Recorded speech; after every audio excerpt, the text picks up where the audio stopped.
historic Dawarodi, Sukhothai, Ayutthaya, Tongri, and early Ratanakosin. During these periods, there were no unanimous definition of Thais.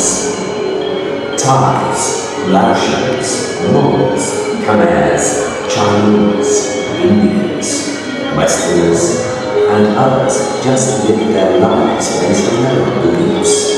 Despite their different races and languages, they lived together harmoniously in Siam.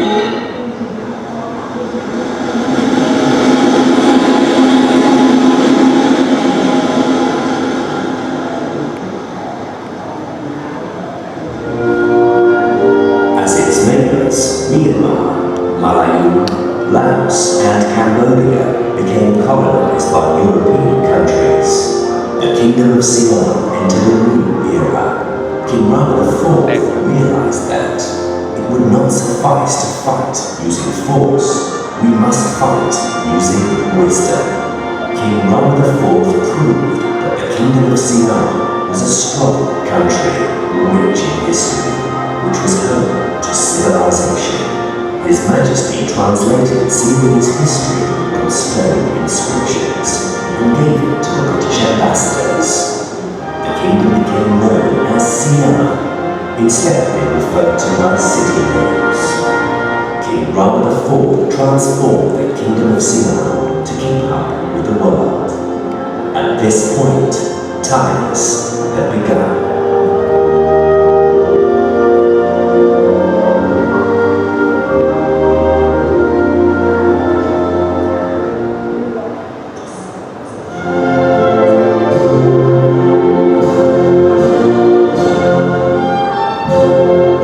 Siam had entered a new era.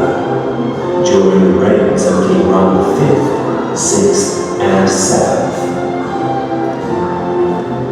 In this era, King Rama VI and Prince Damron created Thais, based on history and memories.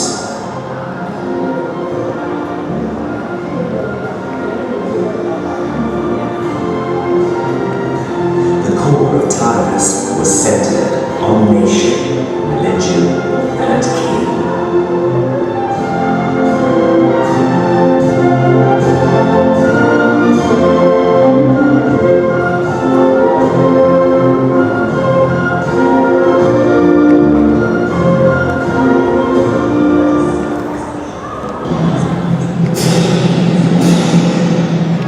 Siam came to a crossroads once again, when it converted from an absolute monarchy to a democracy.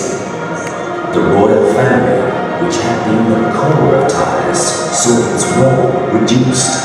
There was a shift in Thais. A constitution and the people's freedom came into the picture.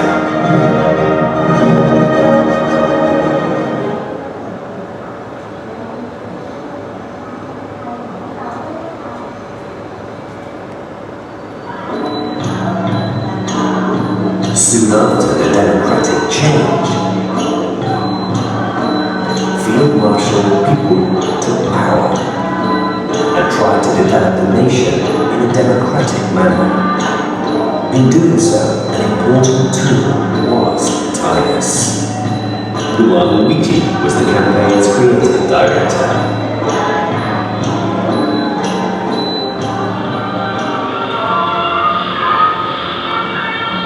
In this era, Siam became Thailand, and the Miss Thailand beauty pageant was held for the first time. Thai people began studying history. The national anthem played at 8 o'clock every morning. Sawadee became a formal way of greeting, and Pad Thai came into existence.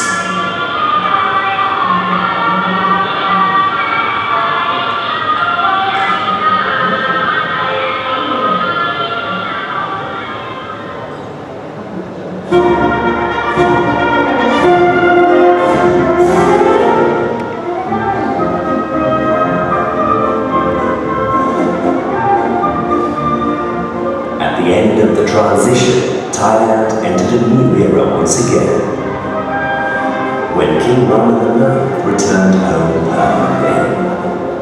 The period of loneliness officially came to an end.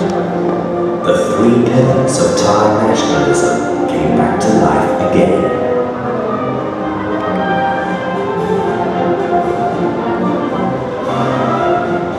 Royal ceremonies, royal duties, royal style brought such joy to the Thai people.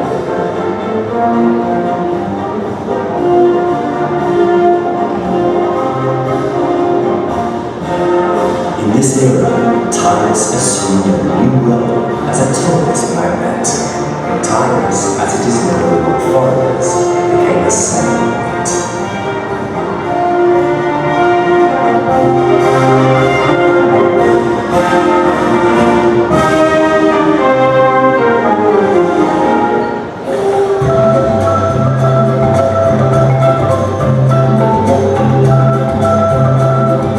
Two major events took place in this era.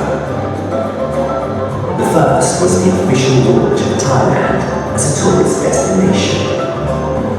Thailand, in its old and new definitions, became a selling point to prove the country's cultural wealth.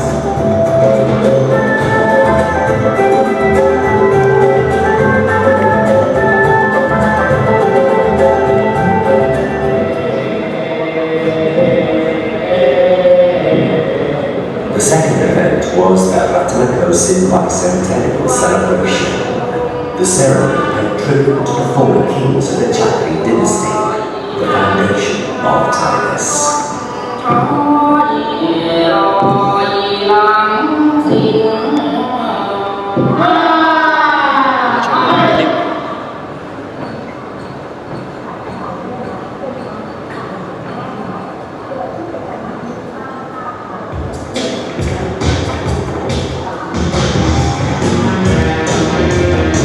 Thailand reached another significant milestone as the world entered the era of globalization.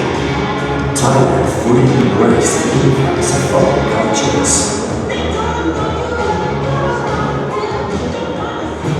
But at the same time, there was an increased awareness of Thailand in spite of globalization. Thai people were lost in the new world, new economy, and consumerism. So much so, they didn't see what was coming their way. One day, the bubble burst, the economy sank, people lost their jobs and drowned in debts. King Rama IX taught his people the philosophy of the sufficiency economy. During such a difficult time, Thailand was expressed in a new form. There was a longing for identity and the glory of the past. The old and the new combined. Thai characteristics were presented in a new light. Thailand, in this era, finally broke away from its old definition.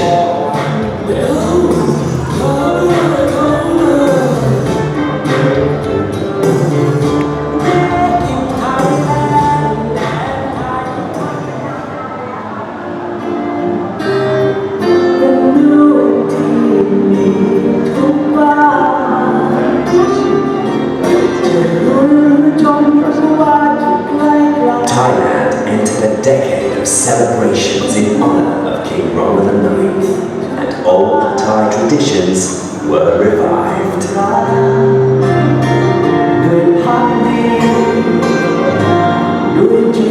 Nation, religion, and king remain the core of Thailand.